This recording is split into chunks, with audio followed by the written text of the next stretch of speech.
राधे राधे गुरु जी। जी, माँ को चुनना पड़े और गर्लफ्रेंड को चुनना पड़े, किसे चुनोगे? जी माँ को चुनो।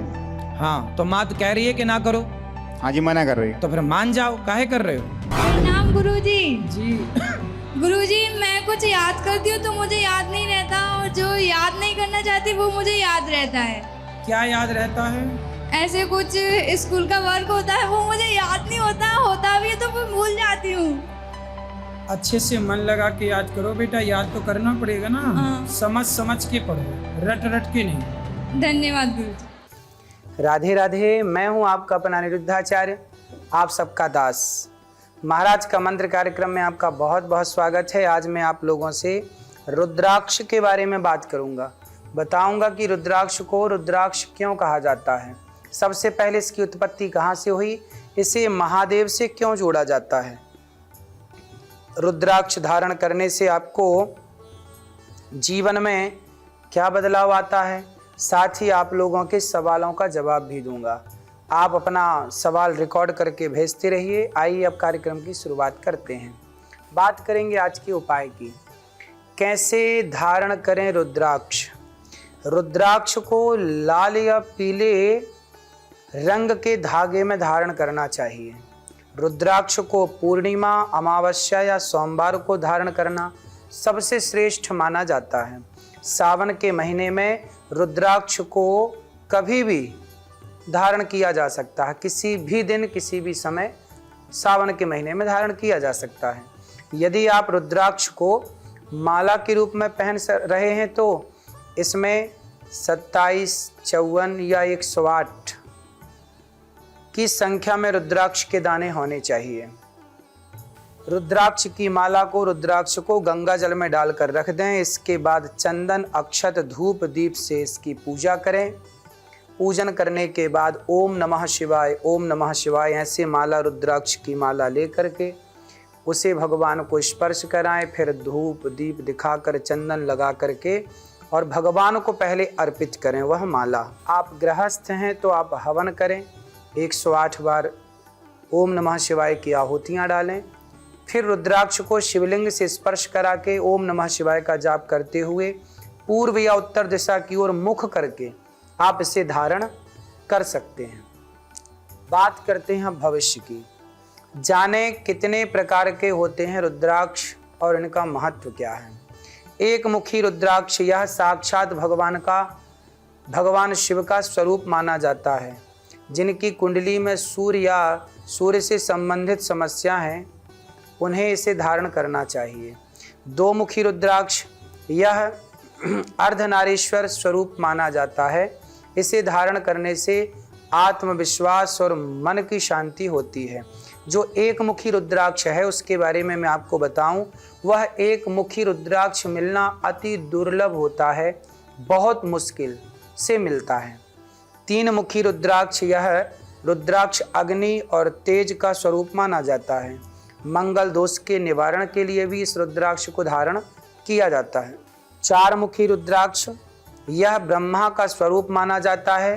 त्वचा के रोगों, मानसिक क्षमता, एकाग्रता और रचनात्मकता में इसका विशेष लाभ मिलता है। पांच मुखी रुद्राक्ष, इसको कालाग्नि भी कहते हैं। इसको धारण करने से इसकी मंत्र की शक्ति, जो आप मंत्र जपते हैं, इसको धारण करने से वह मंत्र की शक्ति कई गुना बढ़ जाती है। इससे बृहस्पति जी भी बड़े प्रसन्न होते हैं। छह मुखी रुद्राक्ष, इसको भगवान कार्तिकेय जी का स्वरूप माना जाता है। इसे ज्ञान और आत्मविश्वास के लिए खास माना जाता है। यह शुक्र ग्रह के लिए लाभदायक होता है। सात मुखी रुद्राक्ष, इसको सप्त ऋषियों का स्वरूप माना जाता है। सप्त ऋषि कश्यपोत्रि वशिष्ठस्य विश्वामित्रोथ गौतमा जमदग्निर भरद्वाज, ये सप्त ऋषि हैं। इससे आर्थिक संपन्नता प्राप्त होती है। इसका संबंध शनि ग्रह से भी होता है। आठ मुखी रुद्राक्ष, इसे अष्ट देवियों के रूप में माना जाता है। अष्ट देवियों के रूप में और अष्ट चिरंजीवियों के रूप में भी इसे मानते हैं। इसे धारण करने से अष्ट सिद्धियां प्राप्त होती हैं। इससे राहु संबंधित समस्याओं से छुटकारा मिलता है। नौ मुखी रुद्राक्ष धारण करने से शक्ति, साहस, निडरता की प्राप्ति होती है और यह नव देवियों का प्रतीक माना जाता है। 10 मुखी नव शक्ति का प्रतीक 10 मुखी रुद्राक्ष, इसे धारण करने से दमा, गठिया, पेट, नेत्र संबंधी रोगों से जितने रोग हैं सबसे छुटकारा मिलता है और इसके अलावा मुख्य रूप से नकारात्मक शक्तियों को यह समाप्त करता है। 11 मुखी रुद्राक्ष, इसको धारण करने से आत्मविश्वास और निर्णय लेने की क्षमता बढ़ती है और धार्मिक मान्यता है कि यह प्रतिरक्षा प्रणाली को मजबूत बनाने में सहयोगी होता है। 12 मुखी 12 जो मुखी रुद्राक्ष होता है, इसको धारण करने से उदर, पेट रोग की समस्याएं, मस्तिष्क की समस्याओं में लाभ मिलता है। इसके अलावा जीवन में सफलताएं भी प्राप्त होती हैं। ऐसा माना जाता है कि रुद्राक्ष पहनने से कई बीमारियां ठीक होती हैं, लेकिन मेरी आप सभी को सलाह है कि डॉक्टर की राय जरूर लेते रहिए और रुद्राक्ष धारण करने से भी जीवन में ये छोटे छोटे बदलाव तो होते ही हैं, डॉक्टर का भी परामर्श लेना आवश्यक है। 13 मुखी रुद्राक्ष वैवाहिक जीवन को सफल बनाने के लिए पहना जाता है। इसका संबंध शुक्र ग्रह से है। 14 मुखी रुद्राक्ष, इसको धारण करने से छठी इंद्रिय जागृत होती है और सही निर्णय लेने की क्षमता होती है। छठी इंद्रिय कौन होती है?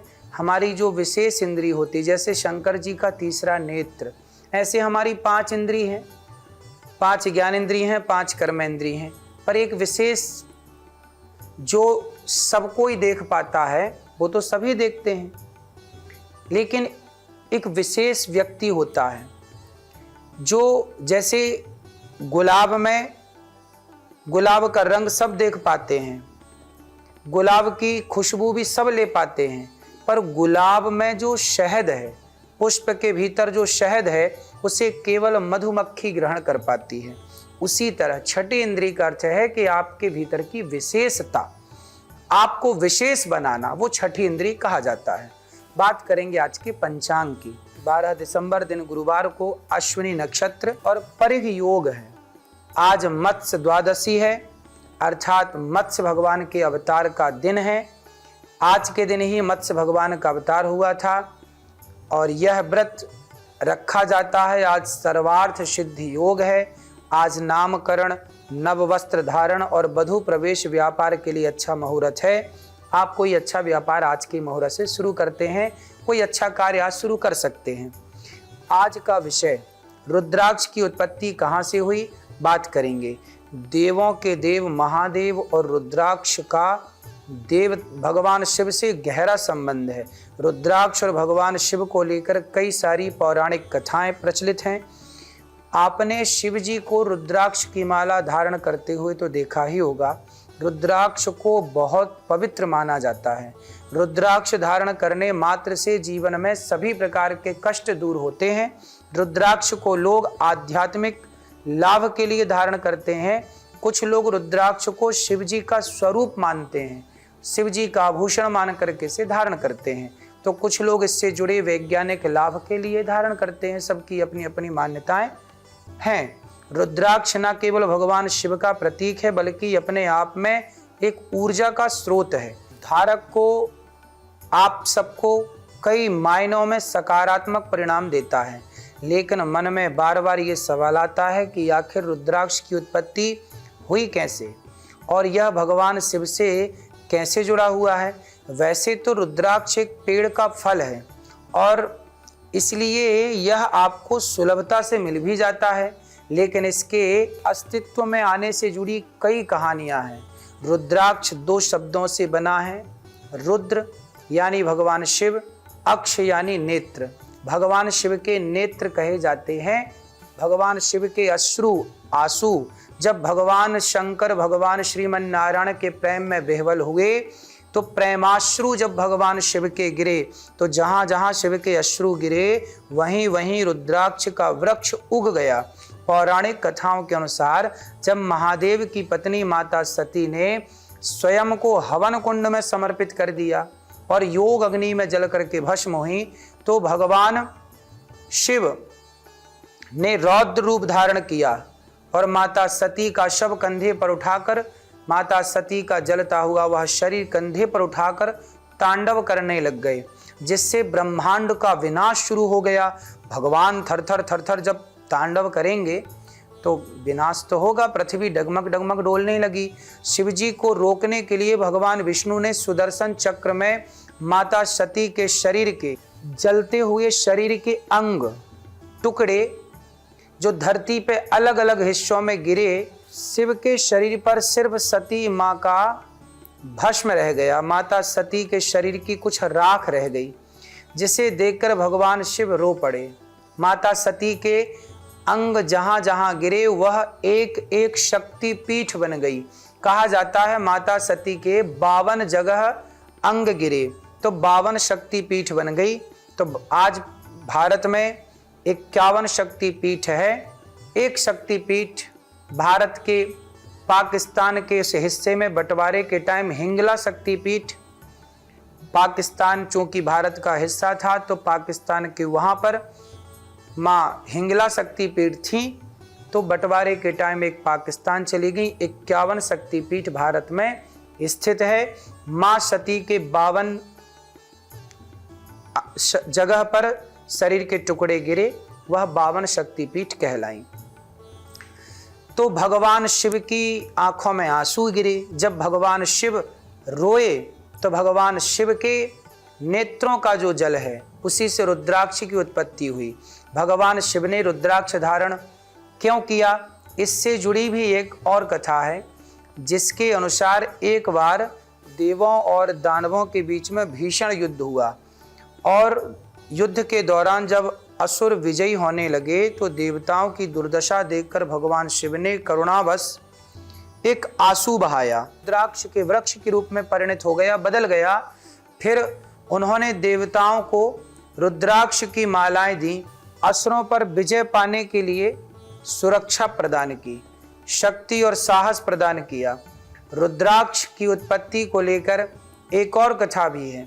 कहा जाता है कि भगवान शिव के हजारों वर्ष तक भगवान शिव ने गहरा ध्यान किया, जिसमें उनका पूरा शरीर शून्य में पहुंच गया था, और जब उन्होंने अपनी आंखें खोली तो खुशी के आंसू जमीन पर गिर पड़े, जिससे रुद्राक्ष के पेड़ तैयार हो गए।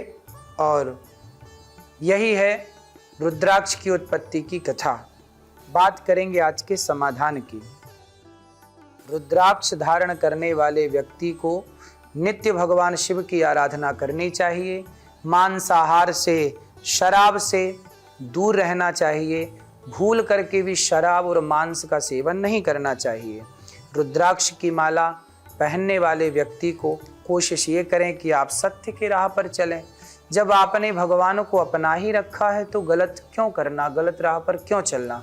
तो जो माला आप पहनते हैं वो 27 मनके की हो, 52 की हो या 108 की हो, वो आपको हमने बताया। तो रुद्राक्ष की माला आप धारण करके प्रेम पूर्वक सत्य के मार्ग पर चलिए, समाज की सेवा करिए, खूब प्रसन्न रहिए। बात करेंगे आज के वार्तालाप की। बोकारो से दीनानाथ जी का सवाल है, महाराज जी अगर अपने ही लोग बुरे हों तो उनका साथ कैसे छोड़ें। देखो जी, बुरे लोग हैं तो साथ छोड़ दो, बुरे लोगों के साथ क्यों रहना है। कुछ अपने लोग जो बुरे हैं लेकिन उनका साथ नहीं छोड़ पा रहा हूँ, मार्गदर्शन करें। क्यों नहीं छोड़ पा रहे हैं, मार्ग देखो आपको छोड़ना चाहिए। जो गलत हैं, कांटे रास्ते पे पड़े होंगे तो आप कांटों पर तो ना चलेंगे ना, कांटों को साफ करेंगे, कांटों को हटाएंगे। तो ये कांटे जब हटाए जाते हैं तो जो लोग समाज में गलत होते हैं उन्हें तो हटाना ही चाहिए।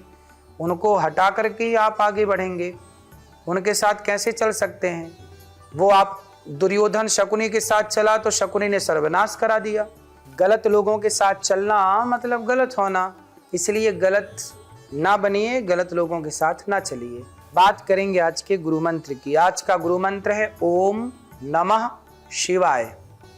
इस मंत्र का आप जाप करें। जिस घर में रुद्राक्ष की पूजा की जाती है वह सदैव माता लक्ष्मी का वहाँ वास होता है। साथ ही रुद्राक्ष धारण करने वाले व्यक्ति दीर्घजीवी भी होते हैं, भगवान का पूरा आशीर्वाद प्राप्त होता है। ऐसा दावा किया जाता है कि रुद्राक्ष पहनने से मानसिक परेशानियां व हृदय रोग जैसे खतरा भी टल जाता है। जो व्यक्ति रोज रुद्राक्ष की माला से ओम नमः शिवाय महामंत्र का जाप करता है उन्हें भगवान शिव का आशीर्वाद जरूर प्राप्त होता है। कहते हैं कि शास्त्रों में यह भी बताया गया है कि रुद्राक्ष धारण करने से ज्ञान की प्राप्ति होती है। रुद्राक्ष की माला पहनने वालों पर भगवान शिव की कृपा तो बनी ही रहती है। कहा जाता है कि आप जिस बर्तन में पानी रखते हैं उस बर्तन में भी 4-6 रुद्राक्ष डाल दें और रुद्राक्ष के स्पर्श से जो पानी है वो काफ़ी ताकतवर हो जाता है और वह पानी बहुत हेल्दी बन जाता है। तो आपको रुद्राक्ष जहाँ बर्तन में पानी रखे उसमें 4-6 रुद्राक्ष के दाने डाल देने चाहिए और वह पानी आपको पीना चाहिए, बच्चों को पिलाना चाहिए, जिससे नाना प्रकार की बीमारियां भी दूर होती हैं और वह पानी बहुत अच्छा माना जाता है। बात करेंगे आज के संस्कार की। माला जपना।